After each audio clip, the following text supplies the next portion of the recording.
faut les tuer. Tous. Hélène Caté et Bruno Forzani reviennent une troisième fois sur grand écran avec Laissez bronzer les cadavres, adaptation du roman éponyme de Jean-Patrick Manchette avec la collaboration de Jean-Pierre Basti. Le cinéma de Caté et Forzani est assez clivant. Il compte autant d'admirateurs de leur style visuel poussé que de personnes restant de marbre face à celui-ci. On peut s'attendre à ce que ce soit encore le cas avec ce Laissez bronzer les cadavres, sans distributeur en Belgique au moment de faire cette critique. Bien que dommageable, cela reste assez logique au vu de l'œuvre, un milieu du tout venant distribué dans nos salles.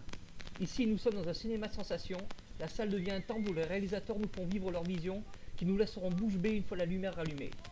L'œuvre cinématographique devient une œuvre artistique à part entière, où l'on se laisse porter dans une hallucination ininterrompue de 90 minutes. Comme dans leur œuvre précédente, les extrêmement bons, amers et l'étrange couleur des larmes de ton corps, Caté et Forzani usent de chaque outil à leur disposition pour partager avec nous un rêve ou un cauchemar éveillé. La linéarité du récit se voit souvent mis à mal par des retours en arrière permettant d'apporter un nouveau regard sur la séquence. Le casting irradie de charisme permettant de s'accrocher à chaque protagoniste avec une certaine empathie. L'utilisation d'une caméra Super 16 permet de donner un certain grain qui rend le long métrage vivant et ajoute à sa dimension onirique. Le travail sur le son est exemplaire et de multiples niveaux.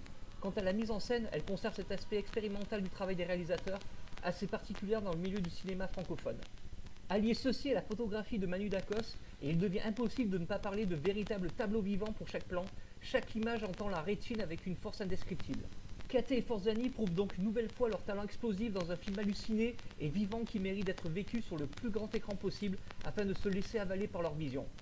Cela fait un bien fou de se prendre une telle claque sur tous les niveaux, avec une admiration sincère pour leur travail fourni sur un film aussi fou.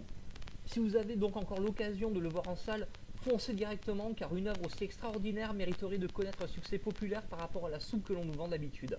Quand on voit que des comédies déjà exaspérantes en bande-annonce font des millions d'entrées alors qu'elles sont creuses et insultantes, on prie pour que Laisser bronzer les cadavres soit le plus vu possible afin de partager aux yeux de tous le génie de Caté et Forzani.